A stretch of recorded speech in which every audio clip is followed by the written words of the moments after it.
Hello guys, आज हम अपना एचएससी सीईटी के लिए मैथ का प्रैक्टिस सेट कर रहे हैं। ठीक है, इस प्रैक्टिस सेट में हमारे सारे मिक्स्ड क्वेश्चन होंगे। यहाँ पे जो भी हमारा क्वेश्चन नंबर फर्स्ट है, क्वेश्चन नंबर फर्स्ट में क्या दे रखा है? शांति ने रोमा और टीना के बीच 1:3 के अनुपात में 40 डाक टिकटें बांटी हैं। ठीक है, टीना को कितनी डाक टिकटें मिली हैं?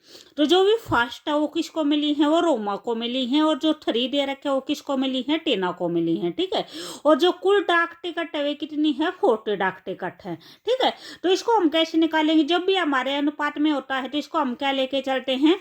भी फर्स्ट जैसे हमारी रोमा है तो रोमा को आर लिखेंगे, रेशो में टीना को टी लिखेंगे। ठीक है, रोमा है 1:3 है। ठीक है, तो इसको हम क्या लिखेंगे? 1x लिख सकते हैं और 3x लिख सकते हैं।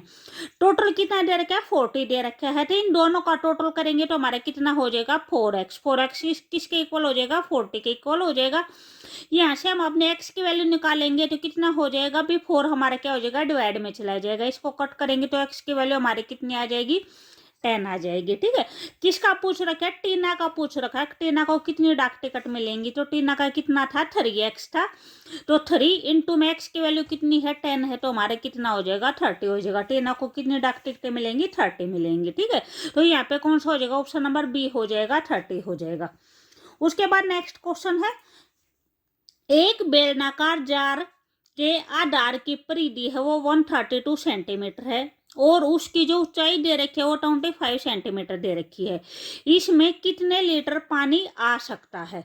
तो जो भी बेलनाकार होता है, जो बेलनाकार इस टाइप में बनता है, उसका जो आधार होता है वो आधार क्या होता है? एक सर्कल होता है। ठीक है, वृत्त होता है। और जो वृत्त की परिधि है वो यहाँ पे कितनी दे रखी है? 132 दे रखी है। ये दे रखी, एक बेलनाकार जार के आधार की परिधि है वो 132 है। यानी जो भी ये है इसका आधार, इसकी परिधि कितनी दे रखी है? 132 दे रखी है। तो जो आधार है वो एक सर्कल है। जो सर्कल के परिधि को क्या बोलते हैं? सरकमफेरेंस। सरकमफेरेंस का फार्मूला क्या होता है हमारा? 2πr होता है। ठीक है, तो यहाँ पे 2πr की वैल्यू कितनी दे रखी है? 132 दे रखी है। यहाँ से हम क्या निकालेंगे? अपनी r की वैल्यू फाइंड आउट करेंगे। r की वैल्यू हमारी कितनी आ जाएगी? 132 बाय में 2π।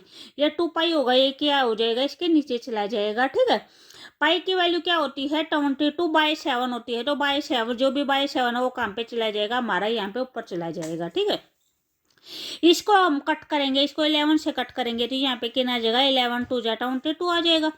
यहाँ पे कट करेंगे तो हमारे कितना हो जाएगा? 6 हो जाएगा। फिर 2 से कट करेंगे 12 हो जाएगा। 2 से कट करेंगे तो यहाँ पे 6 आ जाएगा। फिर 2 से कट करेंगे तो कितना आ जाएगा? 3 आ जाएगा। तो यहाँ से जो भी हमारे आर की वैल्यू आएगी वो क्या आ जाएगी? 3 इंटू 7 आ जाएगी। आर की वैल्यू कितनी आएगी? 21 आएगी। उसके बाद हमारी हाइट दे रखी है। हाइट कितनी दे रखी है? 25 सेंटीमीटर दे रखी है। एच की वैल्यू हमारे 25 दे रखी है। आर की वैल्यू हमारी कितनी आई है? 21 आई है। हमें क्या निकालना है? इसमें कितने लीटर पानी भरा जा सकता है? जब भी कोई चीज अंदर भरनी हो तो उसमें हम क्या निकालते हैं? हमेशा वॉल्यूम निकालते हैं। ठीक है, तो यहाँ पे हमारा जो भी बेलन का जो वॉल्यूम होता है, वॉल्यूम का फार्मूला क्या होता है? πr² होता है। ठीक है, तो पाई की वैल्यू 22/7 इंटू आर की वैल्यू हमारी कितनी है? 21 है। इंटू में 21 और एच की वैल्यू, हाइट की वैल्यू कितनी दे रखी है? 25 दे रखी है। इसको हम सोल्व करेंगे। 7 को 21 से कट करेंगे कितना आ जाएगा? 3 आ जाएगा। 22 को और 3 को मल्टीप्लाई करेंगे तो 66 इंटू में 21 इंटू में कितना हो जाएगा? हमारा 25 हो जाएगा। ठीक है, जो इन तीनों के मल्टीप्लाई करेंगे तो हमारे कितना आ जाएगा? 34650। ये हमारा किस चीज के अंदर आया है? ये भी हमारे सेंटीमीटर दे रखी थी, ये भी हमारी सेंटीमीटर दे रखी थी। ये हमारा सेंटीमीटर के अंदर आया है। ठीक है, लेकिन ये हमें निकालना है किस चीज में है? लीटर में निकालना है। ठीक है, तो लीटर में निकालने के लिए इसको क्या करेंगे? 1000 से हम अपना डिवाइड कर देंगे। तो अगर नीचे 3 जीरो तो हमारा पॉइंट कहाँ पे आ जाएगा? 34.650। यानी साइड से काउंट करते हैं 3 डिजिट के बाद हमारा पॉइंट आ जाएगा। तो यहाँ पे जो भी हमारा वॉल्यूम लीटर के अंदर कितना आ जाएगा? 34.650 हो जाएगा। ठीक है, तो ये हमारा कौन सा ऑप्शन में है? ऑप्शन नंबर बी में है, 34.65 लीटर्स। ठीक है, उसके बाद नेक्स्ट क्वेश्चन दे रखा है 101 है। दो संपूरक कोणों का अनुपात 2:3 दे रखा है, तो हमें कोणों का माप बताना है भी कितना होगा। संपूरक कोण क्या होते हैं? दो कोण जिनका जो भी जोड़ होता है वो 180 होता है, उन्हें क्या बोलते हैं? संपूरक कोण बोलते हैं। और पूरक कोण कौन से होते हैं? जिन दो कोणों का जोड़ 90 डिग्री होता है, ठीक है, वे पूरक होते हैं। जिनका 180 डिग्री होता है वो क्या होते हैं? वे संपूरक होते हैं, ठीक है। तो यहाँ पे ये हमारा अनुपात में दे रखा है, तो इसको क्या लिखेंगे? 2x लिखेंगे, इसको 3x लिखेंगे। तो इन दोनों का जो जोड़ है वो ये क्या बोल रखे है कि ये दो संपूरक कोण है। अगर ये संपूरक कोण है तो इन दोनों का जोड़ कितना हो जाएगा? हमारा 180 हो जाएगा। तो 2x प्लस में 3x इक्वल टू कितना हो जाएगा? 180 हो जाएगा।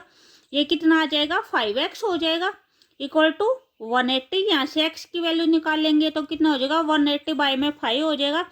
कट करेंगे तो हमारा 36 आ जाएगा। ये हमारी किसकी वैल्यू आई है? x की वैल्यू आई है। हमें निकालना क्या है? अपने कोणों का माप बताना है, एंगल्स की वैल्यू बतानी है। तो जो भी हमारा फर्स्ट एंगल था वो कितना था? 2x था। तो क्या हो जाएगा? 2 इंटू 36 हो जाएगा, 72 आ जाएगा। जो हमारा सेकेंड एंगल था वो कितना था? 3x था। तो 3 इंटू 36 हो जाएगा, 108 हो जाएगा, ठीक है। तो जो भी हमारे एंगल्स की वैल्यू होगी वो कितनी हो जाएगी? 72 डिग्री एंड 108 हो जाएगा। तो ये हमारा कौन से ऑप्शन में है? ऑप्शन नंबर सी में है। उसके बाद नेक्स्ट दे रखा है 102 दे रखा है। यहाँ पे बोल रखा है यदि दो घनों के आयतन का अनुपात, यानी दो घन दे रखे हैं और उनका आयतन दे रखा है, तो जो भी घन का आयतन होता है उसका फार्मूला क्या होता है? साइड की क्यूब होता है, ठीक है। ये हमारा 102 क्वेश्चन है। तो जो भी घन के आयतन का फार्मूला होता है वो होता है साइड की क्यूब, ठीक है। तो ये हमारा फर्स्ट घन है तो इसको हम A1 लिखेंगे। ये हमारा सेकेंड घन है, इसको A2 लिखेंगे, ठीक है। इन दोनों का अनुपात दे रखा है। जो आयतन का जो अनुपात दे रखा है वो कितना दे रखा है? 27 दे रखा है, रेशो में 64 दे रखा है, ठीक है। तो हमें क्या निकालना है? उनके संपूर्ण पृष्ठीय क्षेत्रफलों का अनुपात निकालना है कि उनके क्षेत्रफलों पृष्ठीय क्षेत्रफल का अनुपात कितना होगा। तो यहाँ से है, यहाँ से हम आप क्या निकालेंगे? अपनी साइड निकालेंगे। ये हमें क्या दे रखी है? ये हमें किसी चीज की क्यूब दे रखी है, ये भी हमें क्यूब दे रखी है, ठीक है। ये हमारी साइड की क्यूब है तो हमारी साइड निकल के आ जाएगी। तो ये हमारी किस चीज की क्यूब है? 3 की क्यूब है, ठीक है। ये हमारा 4 का क्यूब है। तो जो भी हमारी फर्स्ट जो भी घन था, जो फर्स्ट घन की जो साइड आई है वो कितनी आई है? A1 की वैल्यू हमारी 3 आई है। और जो सेकंड घन है जो उसकी साइड हम A2 लेके चले थे, A2 की वैल्यू हमारी कितनी आई है? 4 आई है। उसके बाद हमें निकालना क्या है? हमें पृष्ठीय क्षेत्रफलों का अनुपात निकालना है। तो जो भी हमारा पृष्ठीय क्षेत्रफल होता है उसका जो फार्मूला होता है वो होता है 6a², ठीक है। तो फर्स्ट के लिए हम 6a1 लिखेंगे, सेकंड के लिए क्या लिखेंगे? 6a² लिखेंगे। 6 से 6 हमारा कैंसिल आउट हो जाएगा। A1 हमारा कितना है? 3 है, तो A1 का स्क्वायर करेंगे तो कितना हो जाएगा? 9 हो जाएगा। A2 हमारा 4 है, तो 4 का स्क्वायर करेंगे तो कितना हो जाएगा? 16 हो जाएगा। तो जो भी हमारे दोनों घन थे, दोनों घनों का जो पृष्ठीय क्षेत्रफल आया है उसका अनुपात कितना हो जाएगा? 9:16 हो जाएगा, ठीक है। ये हमारा कौन से अनुपात, कौन से ऑप्शन में है? ऑप्शन नंबर सी में है, 9:16 हो जाएगा। अगर यहाँ पे जस्ट भुजाओं का अनुपात पूछते तो हमारा क्या हो जाता? 3:4 हो जाता, ये हो जाता, ठीक है। उसके बाद नेक्स्ट क्वेश्चन दे रखा है 103 दे रखा है। यहाँ पे दे रखा है x/5 इक्वल टू y/8 दे रखा है। तो आपको जो ये दे रखे इसकी वैल्यू फाइंड आउट करनी है, x+5 और y+8 का मान क्या होगा। तो यहाँ पे हम क्या करेंगे? जो भी हमारा ये y है, y को यहाँ पे नीचे लेके आएंगे तो ये हमारा क्या हो जाएगा? x/y हो जाएगा। 5 हमारा क्या हो जाएगा? ऊपर चला जाएगा और y में क्या हो जाएगा? 8 हो जाएगा, ठीक है। तो यहाँ से अगर इन दोनों को कंपेयर करते हैं तो x की वैल्यू हमारी 5 हो जाएगी और y की वैल्यू क्या हो जाएगी? 8 हो जाएगी, ठीक है। x की वैल्यू यहाँ पे पुट करेंगे तो कितना हो जाएगा? 5 प्लस में 5 10 हो जाएगा। और यहाँ पे 8 प्लस में 8 करेंगे तो कितना हो जाएगा? 16 हो जाएगा। तो ये हमारा क्या है? 10 बाई में 16 आया है। इसको कट करेंगे तो कितना हो जाएगा? 5 बाई में 8 हो जाएगा, ठीक है। तो ये हमारा कौन से ऑप्शन में है? 5/8 ऑप्शन नंबर सी में है, ठीक है। उसके बाद नेक्स्ट क्वेश्चन है 104 है। भी अगर आपको वीडियो अच्छी लगे तो प्लीज लाइक शेयर और सब्सक्राइब जरूर करें। और मैंने और भी बहुत ज़्यादा प्रैक्टिस सेट करवा रखे हुए भी आप जाके एक बार जरूर देखना। नेक्स्ट क्वेश्चन हमारा 104 है। इसमें दे रखे 8 सेंटीमीटर लंबाई और 6 सेंटीमीटर चौड़ाई की एक कागज की शीट पर 2 सेंटीमीटर भुजा वाले कितने वर्ग बनाए जा सकते हैं। ठीक है, तो जैसे ये हमारी कोई भी कागज की शीट है, ये होगी, यहाँ पे 8 सेंटीमीटर लंबाई बोल रखी है और 6 सेंटीमीटर चौड़ाई बोल रखी है। ठीक है, इसके अंदर क्या बनाए गए हैं, वर्ग बनाए गए हैं ऐसे। ठीक है, ये जो वर्ग दे रखे हैं इनकी संख्या कितनी दे रखी है, 2 सेंटीमीटर दे रखे हैं। तो ये पूछ रखे हैं अब इसके अंदर ये कितने वर्ग बनेंगे। तो इस टाइप के क्वेश्चन जैसे मैंने पहले भी प्रैक्टिस सेट में करवा रखे थे, बताए थे। यानी जो भी बड़ी चीज होती है, या बड़ी चीज का यहाँ पे क्या बताना है, यहाँ पे यानी कोई भी अंदर का कुछ भी करना होता हम क्षेत्रफल निकालते हैं, बाहर की बाउंड्री का कुछ करना होता है तो हम परिमाप निकालते हैं। अगर इनके अंदर कुछ भी भरना होता है तो हम आयतन निकालते हैं। जो आयतन होता है वो हमारे 3D शेप में होता है, 2D शेप में नहीं होता है। ठीक है, यहाँ पे आपका आयत और वर्ग दे रखे हैं। आयत और वर्ग हमारे 2D के अंदर आते हैं, 3D के अंदर नहीं आते। 3D के अंदर हमारा घनाभ और घन आते हैं। ठीक है, तो यहाँ पे कोई भी बड़ी चीज होती है तो उसका हम बड़ी चीज का ऊपर क्षेत्रफल लिखते हैं, छोटे का नीचे क्षेत्रफल लिखते हैं। तो यहाँ पे कोई भी ये बड़ी शीट है, इस बड़ी शीट के अंदर हमें छोटे छोटे वर्ग बनाने हैं। तो जो वर्ग है वे हमारे अंदर बनेंगे। तो हम क्या करेंगे, आयत का क्षेत्रफल, बाएं में क्या लिखेंगे, वर्ग का क्षेत्रफल। ठीक है, तो हमारे जो भी कितने वर्ग बनेंगे उनकी संख्या निकल के आ जाएगी हमारे। ठीक है, तो यहाँ पे आयत का कितनी है भी, आयत का क्षेत्रफल का फार्मूला क्या होता है, लंबाई गुना में चौड़ाई होता है। लंबाई 8 है और चौड़ाई कितनी है, 6 है। और जो वर्ग के क्षेत्रफल का फार्मूला होता है वो होता है भुजा गुना में भुजा। तो हमारी भुजा कितनी देखे, 2 दे रखे, तो 2 × 2 हो जाएगा। ठीक है, इसको कट करेंगे तो ये 2 4 जा 8 हो जाएगा। इसको कट करेंगे तो 2 3 जा हो जाएगा। ठीक है, तो 4 3 जा कितना हो जाएगा, 12 हो जाएगा। तो हमारे इसके अंदर कितने वर्ग बनेंगे, 12 वर्ग बनेंगे। ठीक है, तो ये कहाँ पे हमारा ऑप्शन नंबर सी के अंदर है। उसके बाद नेक्स्ट है 105 है, यदि ए की आय बी की आय से 20% कम है। किसकी आय कम बोल रखे है, ए की आय कम बोल रखे है। ए की आय बी की आय से 20% कम है।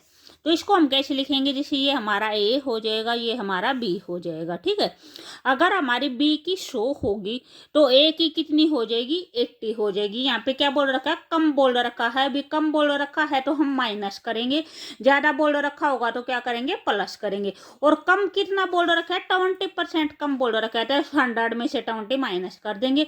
ज्यादा बोल रखा हो तो 100 के अंदर वही ऐड कर देते। ठीक है, तो यहाँ पे ए की आय कम बोल रखे है बी से, तो ए की आय कितनी हो जाएगी, 80 हो जाएगी और बी की 100 हो जाएगी। उसके बाद क्या है, बी की आय ए की आय से कितने प्रतिशत अधिक है। ठीक है, तो यहाँ पे बोल रखा है बी की आय इस ए की आय से कितनी ज्यादा है। तो ये 80 है, ये 100 है, तो कितनी ज्यादा है, 20 ज्यादा है। और किस से ज्यादा है, ए से ज्यादा है। तो हम नीचे क्या लिखेंगे, ए लिखेंगे। यानी किस, यहाँ पे ज्यादा पूछ रखी है और किस से पूछ रखी है, तो ए से पूछ रखी है, तो ए हम अपना नीचे लिखेंगे। ठीक है, इनटू में परसेंटेज में पूछ रखा है तो इनटू में क्या हो जाएगा, 100 हो जाएगा। इसको हम कट करेंगे, हमारा ये 0 से 0 कट हो जाएगी, 2 से कट करेंगे तो हमारा 2 4 जा हो जाएगा। इसको कट करेंगे तो हमारा कितना आ जाएगा, 25 आ जाएगा। तो हमारा कितनी ज्यादा है, 25% ज्यादा है। ठीक है, यहाँ पे हमेशा वो लिखेंगे जो भी जिससे ज्यादा होगी, या कम पूछ रखे होते तो जिससे कम होगी। ठीक है, वो लिखेंगे, वरना हमारा क्वेश्चन गलत हो जाएगा। तो यहाँ पे हमारा कौन सा हो जाएगा, ऑप्शन नंबर बी हो जाएगा, 25% हो जाएगा। उसके बाद हमारा नेक्स्ट क्वेश्चन, ये हमारा 105 था। नेक्स्ट क्वेश्चन है 106 है। 106 में क्या दे रखा है, 11 परीक्षणों का औसत दे रखा है। यानी कोई भी आपको 11 संख्या दे रखी है और उनका औसत है वो 60 दे रखा है।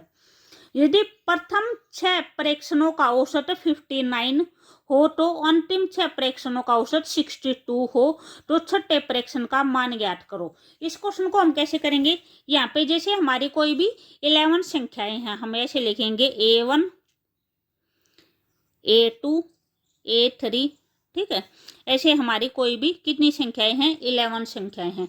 इन्होंने 11 संख्याओं का क्या बता रखा है, औसत बता रखा है। औसत का मतलब क्या होता है, भी जो हमारा औसत का फार्मूला होता है वो क्या होता है, ऊपर तो हमारा सम होता है और नीचे हमारा नंबर ऑफ डिजिट होता है, ठीक है। ये थोड़ा लेंथी क्वेश्चन है, इसको आप थोड़ा सा ध्यान से देखना।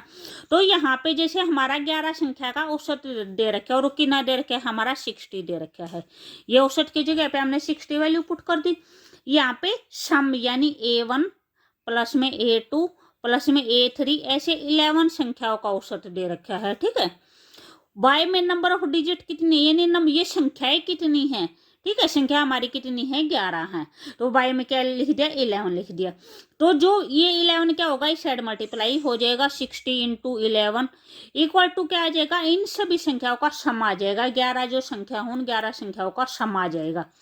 A1 plus A2 plus A3 ऐसे 11 संख्याओं का सम आ जाएगा। तो ये हमारे जो भी 11 संख्या है उनका जो सम आया है वो कितना आया है, 660 आया है। उसके बाद इन्होंने दे रखा है जैसे जो भी हमारी ये संख्या है, A1 है, A2 है, A3 है, A4 है, A5, A6, A7, A8 है, 9 है और 10 है और उसके बाद A11 है, ठीक है। इन्होंने बोल रखा है जो पहली 6 संख्याएं हैं उनका जो औसत दे रखा है, प्रथम 6 जो भी संख्याएं हैं उनका जो औसत है वो 59 दे रखा है। तो इसका कितना है, 59 है। उसके बाद जो लास्ट की 6 संख्याएं बची हैं उनका औसत कितना दे रखा है, 62 है। तो जो हमारी लास्ट की 6 संख्याएं होंगी उसमें हमारा ये 6 हमारा उसके अंदर भी काउंट होगा, जैसे 1 2 3 4 5 6, यानी ये 6 भी आएगा उसके अंदर। ये 6 हमारा 2 बार आएगा। तो ये हमारा कितना दे रखा है, 62 दे रखा है। तो इन्होंने हमारा जो भी है हमारी बीच की ये छठी संख्या आई है इसका मान बताना है। ये दे रखा है छठे परीक्षण का मान ज्ञात करो। तो बीच के अंदर जो 60 संख्या आई है इसका वैल्यू बतानी है। ये इसीलिए लिखा था आपका, ठीक है, आराम से इजिली समझ में आ जाए। तो अब हमने अपनी जो टोटल 11 संख्याएं थी, 11 संख्याओं का सम निकाल लिया है। जो भी हमारी 11 संख्याएं हैं, 11 संख्याओं का जो हमारा सम आया है वो कितना आया है, ये आया है। तो अब हम क्या करेंगे, इनका सम निकालेंगे और इनका सम निकालेंगे, ठीक है। तो इनका सम कितना आएगा, इनका हमें औसत दे रखा है। पहले भी हमें जैसे औसत दे रखा था, 60 दे रखे था, औसत से हमारा सम आ गया था। तो यहाँ पे भी हमारा औसत से सम आ जाएगा, ठीक है। तो वही हम फार्मूला लगाएंगे। जो औसत हमारा वो कितना दे रखा है, 59 दे रखा है पहली 6 संख्याओं का, ठीक है। A1 A2 A6 पहली 6 संख्याओं का जो भी सम है। बाय में कितनी संख्याएं हैं, 6 संख्याएं हैं। तो बाय में 6 करेंगे, वही 6 हमारा इस साइड मल्टीप्लाई हो जाएगा, 59 इंटू में 6 हो जाएगा। और ये हमारा कितना है, पहली जो 6 संख्याएं हैं उनका सम आया है ये हमारा, ठीक है। तो ये जो हमारा मल्टीप्लाई होगा, मल्टीप्लाई होने के बाद जो भी हमारा आंसर आएगा वो आएगा 354, यानी जो पहली 6 संख्याएं हैं उनका जो सम आया है वो 354 आया है। इसी टाइप में जो भी हमारी पीछे वाली संख्या जो कर A6 A7 और A11, ठीक है, इन संख्याओं का अगर हम सम निकालेंगे तो उनका औसत कितना दे रखा था, 62 दे रखा था। बाय में कितनी संख्याएं हैं, 6 हैं और औसत कितना दे रखा है, 62 दे रखा है। तो ये 6 क्या होगा, इससे मल्टीप्लाई हो जाएगा। तो A6 से A11 तक की जो भी संख्याएं होंगे उनका जो सम आएगा 62 इंटू में क्या हो जाएगा, 6 हो जाएगा। तो ये हमारा कितना आ जाएगा, 372 आ जाएगा, ठीक है। तो इनका भी हमारा सम आ गया, इनका भी सम आ गया। जो दोनों का अगर हम ऐड करेंगे 354 को और 378 को ऐड करेंगे, 354 को और 372 को ऐड करेंगे तो हमारा कितना आ जाएगा, 726 आ जाएगा, ठीक है। तो हमारा इन सब का जो भी सम आया है, यानी 6 हमने 2 बार लिखा है, 6 2 बार लिखने के बाद जो सम आया है वो 726 आया है। जब हमने 6 जस्ट एक बार लिखा था उस टाइम पे जो सम आया था वो हमारा कितना आया था, 660 आया था। तो अगर हम 726 में से अपना 660 माइनस कर देंगे तो हमारा कितना आ जाएगा, 66 आ जाएगा। तो ये हमारी वो संख्या है जो हमारी 2 बार लिखी गई है। तो जो हमारा A6 है उसकी जो भी वैल्यू आएगी वो हमारी कितनी आ जाएगी, 66 आ जाएगी। यहाँ पे A6 की वैल्यू हमें फाइंड आउट करनी थी, छठे प्रेक्षण का मान ज्ञात करना था, ठीक है। तो वो कौन सा हो जाएगा, ऑप्शन नंबर C हो जाएगा, 66 हो जाएगा। उसके बाद नेक्स्ट क्वेश्चन है 107 है। यहाँ पे दे रखा है 2 पूर्ण संख्याओं का अंतर दे रखा है 66 है और उनका अनुपात 5:2 दे रखे, यानी जो भी दो संख्याएं दे रखी हैं उनको वे संख्या अनुपात में दे रखा है 5:2 और इन दोनों संख्याओं का अंतर दे रखा है 66। तो हमें दोनों संख्याएं बताने, हमारी दोनों संख्याएं क्या आएंगी। तो अनुपात में होता है तो हम इसको क्या लिखते हैं, हमेशा x में लिखते हैं। तो जो हमारी पहली संख्या होगी वो क्या हो जाएगी, 5x हो जाएगी। सेकंड संख्या क्या हो जाएगी, 2x हो जाएगी। इनका अंतर कितना दे रखे, इनका अंतर करेंगे तो कितना हो जाएगा, 3x हो जाएगा। 5x में से 2x हो जाएगा तो 3x हो जाएगा। और जो क्वेश्चन में अंतर बोल रखा है वो कितना दे रखा है, 66 दे रखा है। तो जो भी हमारा 3x की वैल्यू किसके इक्वल हो जाएगी, 66 के इक्वल हो जाएगी। x की वैल्यू हमारी कितनी आ जाएगी, 22 आ जाएगी। भी 3 को इस बाय में करेंगे और डिवाइड करेंगे तो 22 आ जाएगी। उसके बाद हमें क्या बताना है, हमें क्या बताना है, अपनी संख्या बतानी है। तो हमारी एक संख्या है वो 5x है और दूसरी संख्या हमारी 2x है। ये दे के 5:2, तो हम एक 5x लेके चले हैं और एक 2x लेके चले हैं।